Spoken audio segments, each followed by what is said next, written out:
안녕하십니까, 황진수입니다. 지난번에 이어서 계속 강의를 진행하도록 하겠습니다.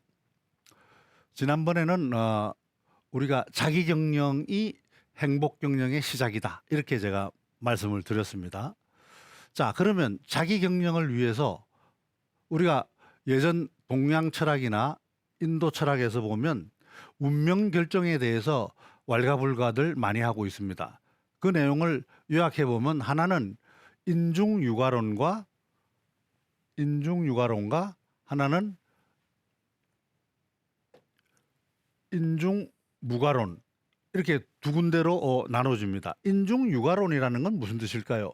원인 중에 유과, 결과가 있다라는 얘기고요.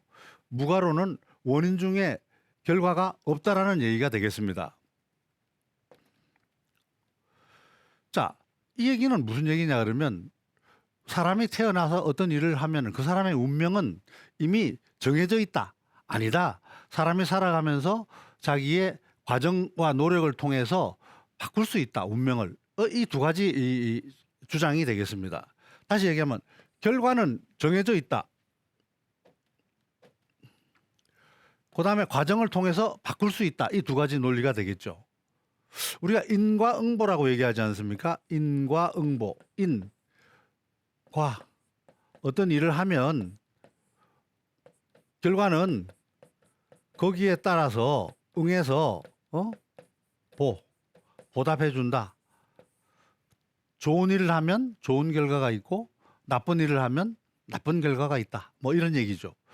이런 것들이 이제 그 불교에서 얘기하는 전생업보라든가, 우리가 기독교에서 얘기하는 신의 섭리라든가, 또 현대의 유전자 과학에서 얘기하는 유전자 결정론, 이런 것들이 바로 이미 운명은 결정돼 있다, 이런 얘기죠. 이 유전자 결정론에서 하는 얘기들을 들어보면 참 대단합니다. 예를 들면, 거미가 아무도 가르쳐주지 않았는데 가장 자기가 집을 튼튼히 지을 수 있는 곳을 찾아서 곤충들을 자기 그 거미줄 망에 걸릴 수 있도록 집을 짓는다는 겁니다. 아무도 안 가르쳐 줬어요. 그러나 거미는 그렇게 집을 지을 수 있다는 겁니다. 유전적으로 그렇게 이미 학습이 돼 있다는 거죠. 그리고 뻐꾸기 같은 경우에는 자기 알을 남의 새둥지에 놓고 그 알에서 깬 뻐꾸기 새끼는 남의 새 어미를 통해 가지고 먹이를 얻어 먹으면서 큰다 그러지 않습니까? 그리고 다른 새하고 목소리가 다르면 어미새가 먹이를 주지 않을까 봐 그 목소리까지도 흉내내서 다른 어미새로부터 먹이를 받아 먹는다 그럽니다. 참, 이런 거는 유전자의 힘이라고 아니할 수가 없죠. 그래서 그러한 과학자들은 모든 우리 그 생물체들은 이미 자기 운명이 유전자에 의해서 결정이 돼 있다, 이렇게 보는 사람들이 있는 겁니다. 하지만 만약에 우리 운명이 이미 다 결정돼 있고 이미 결정된 길 따라 우리는 가고 있는 거야, 이렇게 얘기한다 그러면 우리의 삶은 얼마나 허망할까요? 그래서 이 두 가지 이 주장 중에 가운데 적정한 타협점을 주장한 논리가 바로 운칠기삼입니다. 여러분, 운칠기삼 많이 들어보셨죠? 운이 7이고 운명이 7이고 노력이 3이다, 이런 뜻입니다. 자, 그래서 제가 한번 운칠기삼이 어디에서 비롯됐는지를 한번 찾아봤습니다. 그랬더니 청나라 때 이 포송영이라는 작가가 있었어요. 포송영이라는 작가가 자기 책 그 요제지라는 기담들을 모아놓은 책에 있었는데, 거기에 이런 얘기들이 나옵니다. 어느 선비가 과거 시험을 보러 다니는데, 자기는 열심히 공부해가지고 과거 시험을 보러 갔지만 매번 낙방했다는 겁니다. 그렇지만 옆에서 주위에 보니까 자기보다 훨씬 공부도 안 하고 노력도 안 한 친구들이 과거 시험에 턱턱 붙는다는 얘기죠. 물론 노력만으로 모든 것이 되는 건 아니지만 이 사람은 너무나 우라통이 치밀었습니다. 그래서 옥황상제한테 따져 물었어요.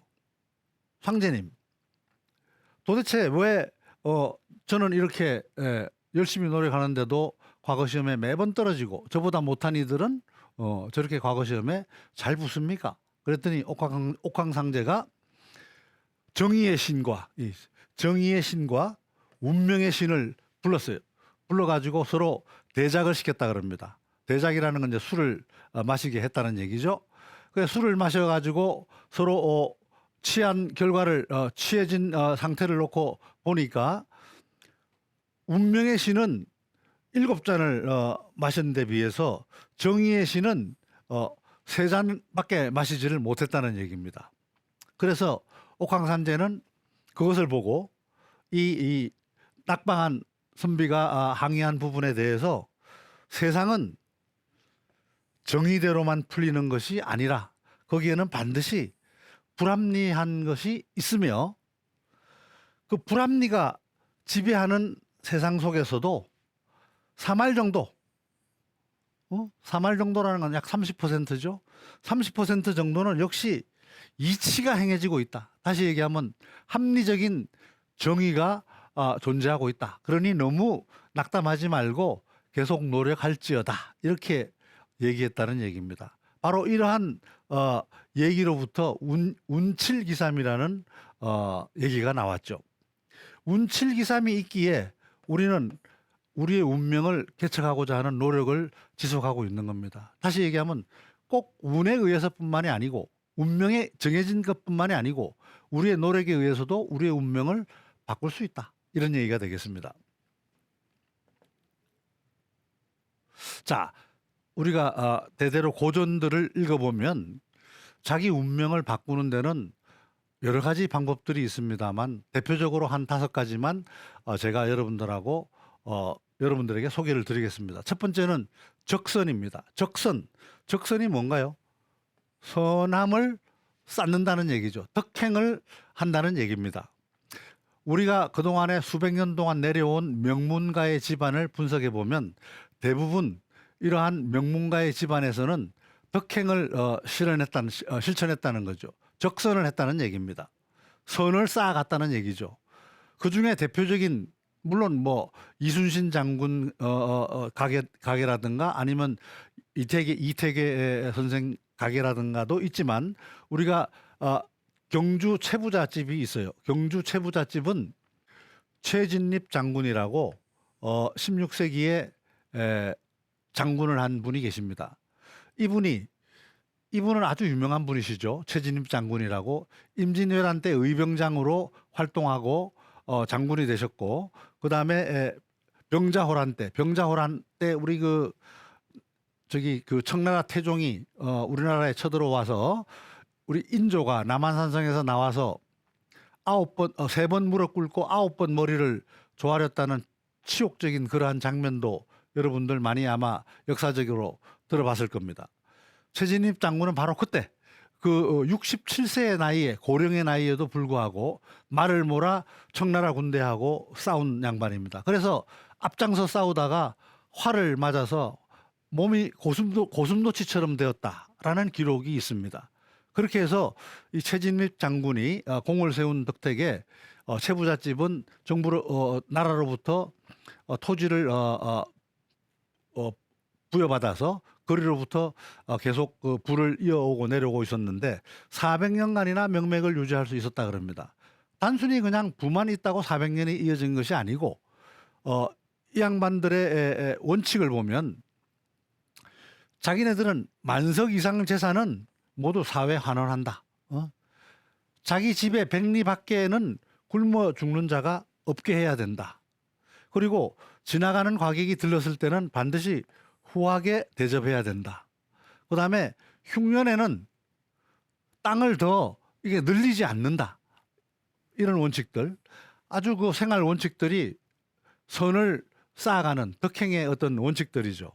그러다가 1947년 12대 종손인 최준 씨가 모든 나머지 재산을 영남대에 기부한 것으로 정리가 되어 있습니다. 이 최진립 장군은 우리가 잘 아는 동학 여러분 동학 아시죠? 동학 최재우 수운 최재우 선생이 만드는 동학 최재우 선생의 바로 최재우 선생이 최진립 장군의 7대 손이에요. 그래서 훌륭한 가문이라고 하지 않을 수 없습니다. 그런데 과연 이런 적선이라는 것은 우리가 돈을 주거나 아니면 베푸는 거나 물건을 베푸는 거나 남한테 도움을 주는 것만이 적선이냐? 꼭 그렇지 않습니다. 우리가 마음속에 죽도록 미워하는 사람이 있다 그러면 그러한 미워하는 사람을 용서해 주는 거, 그것도 바로 적선이라는 얘기죠. 이러한 적선을 하게 되면 결국은 주위 사람들이 자기 자신한테 우호적으로 바뀝니다. 그러죠? 그래서 옛날에도 이런 말이 있습니다. 적선지가 필류여경이라. 적선, 선을 쌓는 집안은 필류, 반드시 있다. 뭐가? 여경, 많은 경사스러움이 있다. 이런 얘기입니다. 그 다음에 논어에 나오는 유명한 말이죠. 덕불고 필류린이다. 덕이라는 것은 불고 고독하지 않고, 덕을 행하는 사람은 고독하지 않고 필류 반드시 있다. 뭐가? 이웃, 지지자가 있다는 얘기입니다. 덕불고 필류린, 이런 말들 굉장히 중요한 말들이죠. 자, 그래서 자기 운명을 바꾸는 데 있어 가지고는 이러한 적선이 한 가지 방법이다. 두 번째는 훌륭한 스승을 멘토로 모셔야 된다. 그 대표적인 사람이 누굽니까? 바로 이성계죠. 고려 다음에 조선을 창건한 우리 이성계. 태조 이성계한테는 무학대사라는 훌륭한 스승이 있었습니다. 무학대사. 여기 무학대사 그림 초상화. 그다음에 유비, 우리 삼국 시대에 나오는 총나라의 유비. 유비는 제갈량을 삼고초려 3번이나 찾아가서 겨우 설득시켜서 자기 멘토로 만들었죠. 그래서 바로 이 제갈량 때문에 여러분들 삼국지라는 소설에서도 잘 알고 계시지만 총나라를 건설해 나갈 수 있었지 않았습니까? 훌륭한 스승은 자기가 발벗고 찾아 나서야 된다는 얘기가 되겠습니다. 세 번째는, 자, 우리가 개개인 스승을 다 만날 수 있으면 좋지만 현실적으로 어려운 부분들이 많죠. 그러다 보면 결국 세 번째 방법은 독서를 열심히 하는 겁니다. 역사적으로 독서라는 것은 뛰어난 인물과 바로 대화하는 거죠. 데카르트도 얘기했어요. 좋은 책을 읽는다는 것은 뛰어난 사람과 대화하는 것이다. 데카르트는 이렇게 얘기했습니다. 독서를 통해서 예전에 어떤 위기를 어떻게 극복했는지, 난세의 삶을 어떻게 살았는지, 자기 명성을 어떻게 획득할 수 있었는지, 이런 것들을 우리가 간접적으로 배울 수 있는 거죠. 그 대표적으로 성공한 사람이 우리가 신영복 교수라는 분입니다. 성공의 그 교수였죠. 신영복 교수. 이 양반은 1968년에 27세 때 통일혁명당 사건으로 감옥에 갔습니다. 그래서 1988년도 석방 때까지 20년 동안에 말 그대로 중국의 고전을 비롯한 다양한 훌륭한 책들을 읽고 깊은 사색을 했던 덕분에 출소한 이후로 훌륭한 책들을 만들어냈습니다. 여러분들 시중에서 사볼 수 있는 책들입니다만 강의라든가 담론, 감옥으로부터의 사색 등 이러한 책들은 굉장히 고전을 읽고 난 그 훌륭한 지혜들이 포함되어 있는 책들이라고 보여집니다. 또한 박정희 정권 시절에 중앙정보부장을 한 이유락 부장 같은 사람, 이런 사람은 정권이 끝나자마자 모든 것을 내려놓고 이천 도자기 공장으로 들어가서 여생을 도자기를 빚으면서 독서로서 보낸 사람입니다. 그래서 박정희 정권 이후에 많은 정치인들이 어려움과 고통을 당할 때 이 사람은 천수를 누릴 수 있었던 것이죠. 자, 네 번째는 명상 운동을 하는 방법입니다. 명상은 우리가 이 그림에도 나옵니다만은 자기 마음을 들여다보는 거죠. 자기 마음을 관조하는 거죠. 내가 무엇이 잘못됐는지, 또 어느 것이 참된 진리인지, 그리고 어떻게 사는 것이 올바른 삶인지를 계속 돌아보는 겁니다. 자, 우리가 보통 휴식이라고 얘기하는 거 있지 않습니까? 이 휴자, 이 휴를 보시면 이 사람 앞에 사람이죠. 이거는 사람. 그리고 플러스 이 목이에요. 목, 나무예요. 나무. 사람이 나무에 기대서 있는 겁니다. 아니면 사람이 나무숲 속으로 들어가는 겁니다. 나무숲에 들어가서 말 그대로 자기를 관조하는 겁니다. 식자라는 건 뭐야? 식자라는 거는 위에 보면은 자기 스스로 자자예요. 그 밑에는 마음심이에요. 식이라는 거는 쉬는 게 아니고 자기 스스로 마음을 들여다보는 겁니다. 그래서 휴식은 말 그대로 열심히 우리 해외여행 다니면 A에서 B, C에서 D 뭐 하루가 다르게 열심히 빨빨거리면서 돌아다니는 게 이 휴식이 아니고 절대 휴식은 진짜로 조용한 데서 또는 어디 한 곳에 정해진 데서 조용히 마음을 다스리면서 돌아보는 것이 휴식이죠. 자, 이런 것들을 자주 하고 또 명상이 안 될 경우에는 운동을 자기가 좋아하는 운동을 하면서 모든 잡념을 잊어버리는 것 이런 것들을 통해서 자기 운명을 바꿀 수 있다. 그다음에 마지막으로 자기가 좋아하는 것을 해야 된다. 억지로 시켜서 하는 게 아니고 자기가 좋아하는 걸 찾아서 취미생활이든 아니면 직업이든 이런 것들을 가장 좋은 거는 자기가 좋아하는 걸 직업으로 가지면서 생활하는 것이 제일 좋죠. 물론 쉬운 건 아닙니다. 그렇지만 우리가 자기 운명 운칠기삼 자기 운명을 바꾸고 행복한 삶을 영위하기 위해서는 자 이러한 5가지 방법들을 활용하면서 계속 노력해 나가야 될 것이다. 이런 얘기가 되겠습니다. 자, 대학이라는 책이 있습니다. 여러분. 대학이라는 거는 사서 중에 제일 첫 번째 대학이죠. 대학은 우리가 학교 다니는 대학이 아니고 말 그대로 큰 배움이란 뜻이죠. 큰 배움. 대학의 1장 1절 얘기가 뭡니까? 대학 지도는 이런 얘기. 대학의 큰 배움의 길이라는 것은 도라는 것은 길이지 길. 그죠? 대학 지도는 대학의 길은 배움의 길은 어디에 있는 제자라는 것은 어디에 있다 이런 뜻이죠. 명덕. 명덕이라는 것은 밝은 덕이란 얘기가 되겠습니다. 밝은 덕을 밝히고 자기의 밝은 덕을 밝히고 이런 뜻이죠. 또 어디에 있느냐? 친민이라고 되어 있습니다. 친민. 백성들하고 친밀하게 지내고 또 여기에 주자는 이 친이 아니고 신이다. 새로울 신. 그래서 백성들을 날마다 새롭게 하고 뭐 이런 것으로 해석하기도 합니다. 또 어디에 있느냐? 지어지선. 지자라는 건 머물다. 어자라는 건 어디에 지선. 지극히 선한 곳. 지극히 선한 곳에 머무르는 것이다. 이런 얘기를 하고 있습니다. 그게 대학 경전의 1절이에요. 대학 지도는 명명덕, 친민, 지어지선이니라.